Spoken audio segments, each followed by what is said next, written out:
Constantino o Grande, imperador de Roma. César Augusto construiu uma nova Roma e uma nova religião. Ele as fundiu em um império que durou séculos. Ele mudou o mundo para sempre. Seu poder, autoridade e influência moldaram nosso mundo. Esta é a história dele. Uma história de romance, intriga, poder e conquista. Constantino o Grande. A história. Parte 2.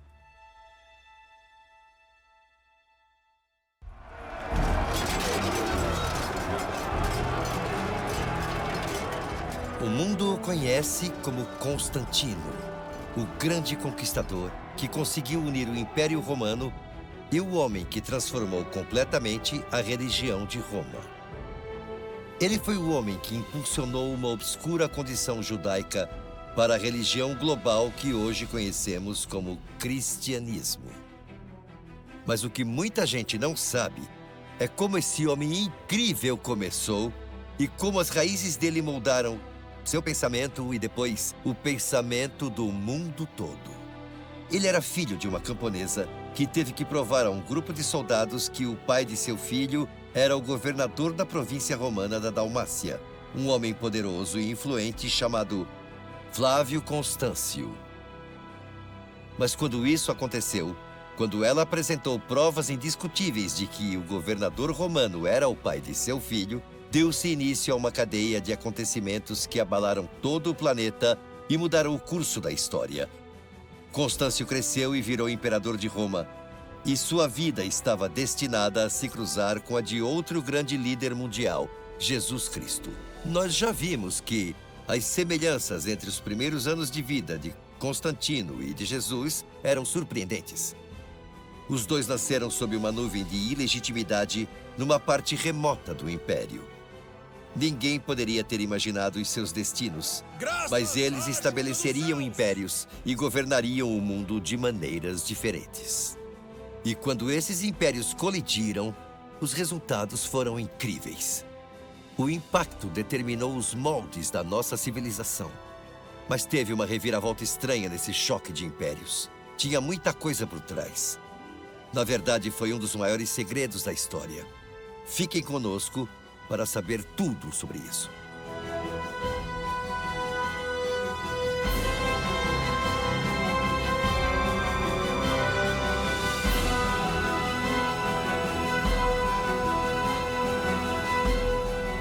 Império sob ataque. A fusão dos impérios. Quando deixamos Helena e seu filho Constantino no final do primeiro episódio, eles pareciam ter prosperado. Em vez de abandoná-los, o pai de Constantino, Constâncio, tirou os dois de Naissus, que na época era só uma cidadezinha, e os levou para morar com ele no palácio do governador.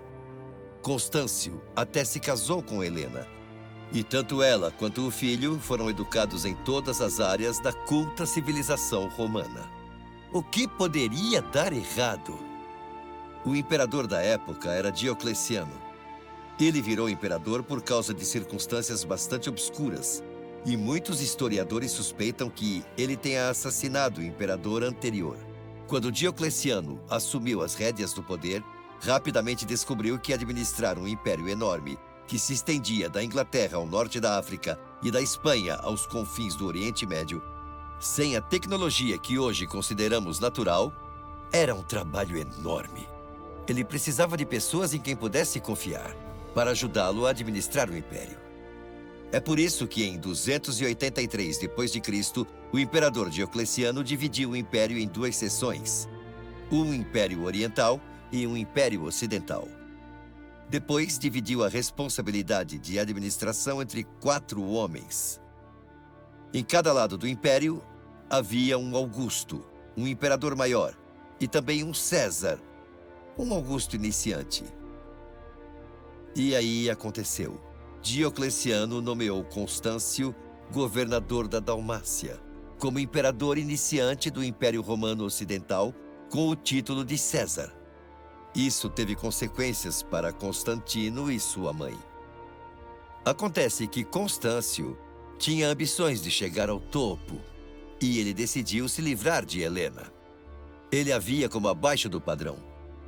Ela ainda era só uma camponesa, não o tipo certo de companheira para o imperador. Então ele se divorciou de Helena e passou a ter uma esposa mais apropriada, Teodora, que tinha ligações políticas poderosas. Ela era filha de um imperador maior, Maximiano, e era uma mulher 26 anos mais nova do que Constâncio. Embora ele tenha feito isso por razões políticas muito boas, dá para imaginar o impacto que teve sobre Helena quando ela soube que seria substituída por uma mulher mais jovem que tinha sangue nobre romano.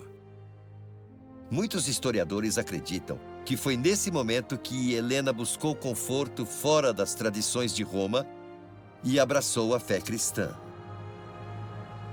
As consequências disso foram surpreendentes. Um membro de uma das famílias mais importantes do Império agora pertencia a uma seita que o Império odiava com paixão. Naquela época, era crime ser cristão. Eles enfrentaram severa perseguição nas mãos dos romanos. Os cristãos adoravam a Deus e não ao imperador, e por isso eram vistos como uma ameaça ao Império e enfrentavam tortura, prisão e morte. Milhares foram massacrados, e essa foi a fé que a mãe de Constantino adotou. Agora vamos voltar a Constantino. É bastante compreensível que Constantino tenha guardado rancor pelo resto da vida, pelo jeito como sua mãe foi tratada quando foi rejeitada por seu pai, Constâncio. Já adulto, Constantino recebeu a patente de centurião e foi mandado para o leste para trabalhar para o imperador que estava sempre viajando, cuidando da administração do império e inspecionando suas defesas. Esses 12 anos que passou com o imperador Diocleciano devem ter sido formativos. Ele aprendeu a administrar um império vendo o que Diocleciano fazia. E Diocleciano não era uma pessoa muito agradável. Por volta dessa época, o imperador Diocleciano foi forçado a lidar com uma séria ameaça ao seu poder. E ela veio de uma fonte improvável. Veio de uma seita religiosa chamada Maniqueus, que tinha uma base de poder no Egito. Esse grupo foi fundado por um persa chamado Manes. Manes se autodenominava apóstolo de Cristo, embora promovesse crenças que iam em desacordo com o cristianismo, como a reencarnação. No entanto, Manes pegou emprestadas muitas coisas do cristianismo, bem como de outras religiões como o budismo, o zoroastrismo e o hinduísmo. Os romanos geralmente não ligavam para as crenças das pessoas, desde que elas não fizessem o que os maniqueístas fizeram no Egito. Eles organizaram uma revolta militar. E, naquele momento, as crenças religiosas deles subitamente viraram um grande problema. Diocleciano reprimiu brutalmente a rebelião no Egito, enviando literalmente os maniqueístas para as minas de sal. E Constantino estava lá ao lado de seu imperador. Os romanos não conseguiam diferenciar os cristãos dos maniqueístas. Eles não viam diferença. E o imperador iniciante de Diocleciano no Oriente, César Galério, odiava muito os cristãos. Então ele começou a pressionar Diocleciano para que ele fizesse algo em relação aos cristãos desagradáveis que estavam abalando o império. Mais ou menos na mesma época, o filósofo pagão Porfírio começou a publicar um texto contra a fé cristã. Ele era um homem muito culto e seus ataques foram tão fortes que os cristãos continuaram a se defender deles muito depois de sua morte. E no fim, Diocleciano decidiu que precisava fazer alguma coisa em relação aos cristãos. Mas sabia que perseguir os cristãos no passado não tinha funcionado. Quanto mais eles eram mortos, mais cresciam em número. Então ele decidiu começar aplicando penalidades civis. A primeira coisa que o imperador fez foi demitir todos os cristãos do exército e depois todos os cristãos que trabalhavam no palácio. No entanto, quando isso não pareceu ter nenhum impacto, Diocleciano emitiu um decreto contra os cristãos a ser aplicado em todo o império, incluindo o do Ocidente. Eles não tinham mais o direito de adorar, as igrejas deles seriam demolidas e suas escrituras queimadas publicamente. Os cristãos tiveram seus direitos negados, e para que qualquer um pudesse atacá-los e roubá-los e sair impune, eles foram considerados não pessoas. Poucos meses depois, os líderes da igreja foram presos e informados de que, se não oferecessem sacrifícios ao imperador como todos os outros, seriam condenados à morte. Então o decreto foi afixado em locais públicos. Naquele mesmo dia, um cristão chamado Eurius perdeu a paciência, rasgou o decreto e pisou em cima. Ele foi preso na hora e levado para julgamento. Quando o juiz disse a ele qual seria a pena provável, Eurius respondeu: "Se vocês me matarem, não me darão a morte, mas a vida eterna. Tenho pena de vocês." O juiz respondeu: "Você é um idiota, mas a lei não isenta os idiotas da punição justa. Leve-o embora, torture-o e depois queime-o na fogueira." Os guardas levaram Eurius, torturaram ele a noite toda e, quando o sol nasceu, eles o amarraram a uma estaca e o deixaram queimar. Foi relatado que ele aceitou a morte com admirável paciência e em paz. O que o imperador Diocleciano queria era que os cristãos recuperassem o juízo, segundo ele, e oferecessem sacrifícios aos deuses. Mas eles nunca fizeram isso. Eles se recusaram. Eurius foi a primeira vítima da infame perseguição de Diocleciano, mas não foi a última. Foram muitas. Em abril de 304 d.C., o simples fato de ser cristão era motivo de pena de morte. E era um crime mortal ser cristão. Porém, na prática, a perseguição aos cristãos não foi universal ou uniforme em todo o império. A situação era muito pior no Oriente porque Galério odiava o cristianismo. Na verdade, no oeste do império, nem sempre foi tão ruim. Era onde Constâncio era o César, o segundo em comando. Isso nos leva de volta a Constâncio e Helena. Porque depois que Constâncio se divorciou de Helena e se casou com Teodora, eles tiveram uma filha a quem deram o nome de Anastácia. E isso é importante, porque esse é um nome cristão que significa ressurreição. Embora divorciada, Helena ainda fazia parte da residência imperial. Talvez esse nome cristão se devesse de alguma forma à influência dela. Ou talvez fosse a influência de outros cristãos no palácio. Nunca saberemos ao certo, mas parece óbvio que os cristãos tiveram influência na residência de Constâncio. É provável que Constantino tenha sido exposto à fé cristã antes de ir viver com Diocleciano. Porém, ao contrário de sua mãe, ele não virou cristão naquela época, mas isso pode explicar sua afinidade posterior com a religião. Pouco depois do início da perseguição aos cristãos, Diocleciano fez uma coisa que nenhum outro imperador romano havia feito. Ele decidiu que estava velho demais para governar e, portanto, para o bem do império, optou por se aposentar enquanto ainda estava no seu auge. Diocleciano contatou o imperador maior do Ocidente, Maximiano, e sugeriu que ambos se afastassem e promovessem os comandantes menores para a posição superior. Logo depois disso, Constantino viu a oportunidade de tomar o poder e a chave para o poder era o exército de seu pai. Então, Constantino fugiu do palácio onde ele havia sido criado e viajou para o oeste mais rápido que pôde. Ele estava tão desesperado para fugir e alcançar seu pai que matou todos os cavalos ao longo da estrada imperial para deter qualquer perseguidor. Constantino e seu pai se reuniram na Gália, onde travaram uma batalha juntos contra os Pictos, uma tribo feroz das Ilhas Britânicas. Nessa batalha, Constantino lutou tão bravamente e magnificamente que o exército honrou o pedido de seu pai moribundo e em 25 de julho de 306 d.C., os homens pegaram a capa roxa de seu pai e o aclamaram como Augusto, o governante do Império Ocidental. Mas Constantino não queria apenas o Ocidente. Ele queria todo o Império. Mas ele ainda tinha uma oposição poderosa. E como ele era esperto e paciente, ele esperou até que o momento certo se apresentasse. E ele não teve que esperar muito.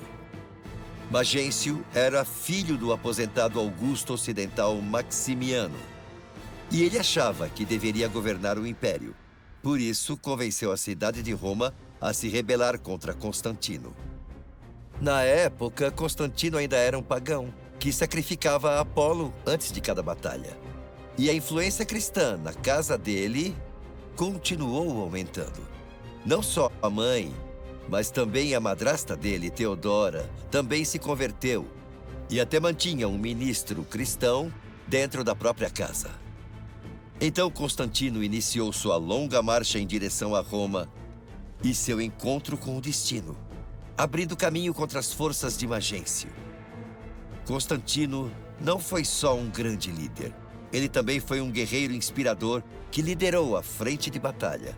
Ele decidiu acampar um pouco longe de Roma. As linhas de batalha estavam traçadas. Dentro de Roma, Magêncio fez um ataque antecipado muito incomum. Ele consultou os sagrados livros sibilinos, uma coleção de profecias pagãs, para ver se conseguia encontrar ali uma profecia sobre quem venceria a batalha contra Constantino. A resposta que ele teve foi, abro aspas, amanhã o inimigo de Roma perecerá. Magêncio ficou encantado, porque, do ponto de vista dele, o inimigo de Roma não era outro senão Constantino. E a profecia sibilina também falava que deveria haver uma batalha no dia seguinte. Mas Constantino não mostrava nenhum sinal de ataque, o que significava que Magêncio teria que atacar primeiro. Acampado fora da cidade, um mensageiro trouxe as más notícias para Constantino. Magêncio afirmava ter descoberto uma profecia que previa que ele venceria e Constantino seria morto. Os romanos eram muito supersticiosos e Constantino viu o ânimo dos seus homens desmoronar à medida que a notícia se espalhava por todo o seu exército. Constantino sabia que precisava criar seu próprio presságio para fortalecer o ânimo de seus homens antes da batalha iminente. E foi então que um dos episódios mais famosos da história mundial se desenrolou de repente. E foi nesse momento que as histórias de Jesus e Constantino começaram a se fundir. A mensagem de Jesus Cristo estava se espalhando pelo mundo e havia alcançado o coração do império, a própria Roma. Conquistou até mesmo a lealdade de membros da própria família de Constantino, seu círculo íntimo. E aí, enquanto enfrentavam seu maior desafio na cidade de Roma e desesperado por poderes sobrenaturais para protegê-lo do perigo e trazer a vitória, Constantino estendeu a mão e abraçou o cristianismo e o império de Jesus Cristo. Foi um choque de culturas, crenças e fés, mas Constantino acabou se dedicando e se alinhando com o cristianismo. E sob sua bandeira, Constantino criou seu próprio talismã, o Chi-Rho. E o Chi-Rho era, na verdade, duas letras gregas misturadas. A letra Chi, que se parece com a nossa letra X, mas na verdade é um CH, e a letra Rho, que se parece com a nossa letra P, mas é a letra R. É amplamente reconhecido como um símbolo cristão por ser uma sobreposição das duas primeiras letras do nome de Cristo em grego, Chi e Rho. Constantino disse aos seus homens que tinha visto o símbolo num sonho e que o exército tinha que colocá-lo nos seus escudos porque era uma garantia de que venceriam. Há uma lenda, da qual não existem evidências, de que enquanto o pessoal ainda estava na Gália a caminho de Roma, Constantino e todo o exército viram uma cruz de luz sobreposta ao sol. Junto a ela, em grego, estavam as palavras: "Neste sinal, você vencerá". E assim, através de Constantino, os dois impérios se colidiram e se fundiram. Roma e o cristianismo estavam entrelaçados e interligados. Mas teve uma estranha reviravolta nessa fusão. Tinha mais coisa por trás. Porque sempre que a política e a religião se unem, existe um perigo muito real de que a verdade sofra e seja comprometida. E isso ficou evidente nessa nova fusão desde o começo. Na verdade, esse foi um dos maiores segredos da história. Vejam, o Shi-Ho não era um símbolo novo. Era anterior a Constantino e até mesmo anterior a Cristo e ao cristianismo. O Shi-Ho era comumente usado pelos pagãos e significava boa sorte. Originalmente era um símbolo pagão, mas foi adotado por Constantino, dando uma conotação cristã. Mas pelo menos o seu exército avançou com um bom presságio, um sinal de que os deuses os ajudariam a libertar a cidade de Roma de Magêncio. Muitos estudiosos dizem que a conversão de Constantino foi mais uma conveniência e superstição do que um despertar religioso genuíno. O que aconteceu em seguida foi a famosa Batalha da Ponte Milvia. No começo da manhã, o exército de Magêncio lançou um ataque surpresa contra Constantino pela Ponte Milvia, perto de Roma. Magêncio tinha certeza de que venceria. Ele tinha mais homens do que o exército de Constantino e tinha a profecia sibilina ao lado dele. O que poderia dar errado? Mas Constantino estava preparado. O contra-ataque dele foi mortalmente rápido e feroz. Ele atacou o exército de Magêncio antes que eles pudessem voltar pela ponte para um local seguro. No meio da batalha, Magêncio foi empurrado de seu cavalo e caiu da ponte dentro da água. Por causa da armadura pesada, ele não teve chance. Seu corpo coberto de lama foi encontrado nos juncos na manhã seguinte. A batalha foi brutal e durou o dia todo até o meio da tarde. No final, Magêncio morreu, seu exército foi massacrado e Constantino saiu vitorioso. No dia 29 de outubro de 312 d.C., Constantino e seus homens entraram triunfantes na cidade com o símbolo Shi-Ho estampado em seus escudos, e Constantino entrou com a cabeça de Magêncio em uma lança. Isso era incomum. Mas tinha outra coisa também muito incomum na procissão da vitória de Constantino. O costume era o herói vencedor seguir até o Monte Capitolino para oferecer sacrifícios no templo de Júpiter. Mas daquela vez, não houve sacrifícios. Júpiter não recebeu o crédito. Desta vez, a honra foi para o deus cristão. Constantino foi influenciado pela religião de sua mãe e adotou o cristianismo em momentos de necessidade.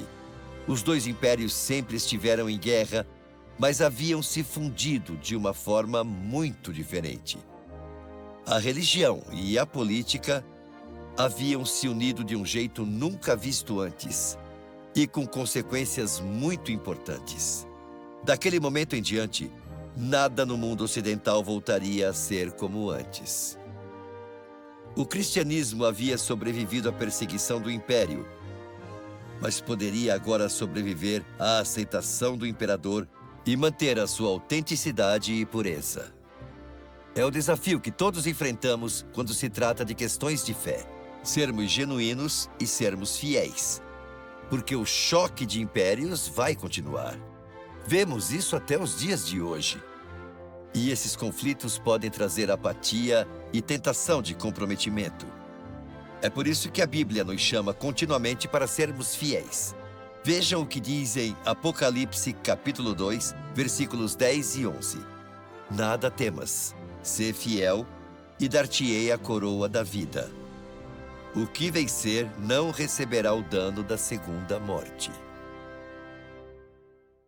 Quer aprender mais sobre como unir a família? Entender como ter mais alegria ou como o mundo vai acabar? Então, eu te apresento a Esperança, uma assistente bíblica virtual feita para te acompanhar nos estudos bíblicos. Fácil como apertar um botão. Agora você pode fazer mais de 10 estudos bíblicos totalmente de graça. E o melhor, tudo pelo WhatsApp, sem sair de casa.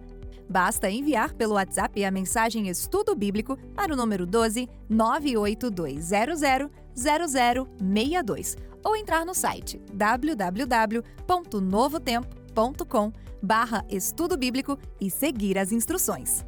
Fácil, não é? Então venha aprender de graça com a Esperança pelo WhatsApp. No fim de cada curso, você ainda ganha um certificado. E aí, vamos aprender juntos sobre a Bíblia? Levar esperança nunca foi tão fácil.